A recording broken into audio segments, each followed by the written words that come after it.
Pagpapatibay ng Korte Suprema sa desisyon nito na nagdedeklarang unconstitutional ang impeachment laban kay Vice President Sara Duterte, ikinalugod ng legal team ng pangalawang Pangulo. Detalye ng balitang yan mula kay Rajuman Joyce Adra. RMN Live Report! Ikinalugod ng mga abogado ni Vice President Sara Duterte ang pagpapatibay ng Korte Suprema sa desisyon nito na nagdedeklarang unconstitutional ang impeachment laban sa pangalawang Pangulo. Sa statement na inilabas ni Attorney Michael Powa, inihayag nito na malinaw ang panuntunan sa saligang batas hinggil sa tamang pagsunod sa impeachment proceedings. Sinabi ni Powa na ngayong sarado na ang usapin, mahalagaan niya ngayon ang pag-move on at pagtuon na sa pagtugon sa mga kinakaharap na problema ng bansa.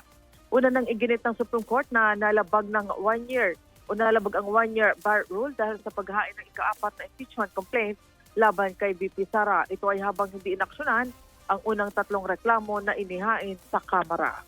Kasama mo sa DZXL Manila, Radyo Man Joyce Collantas Adra, Tatak RMN.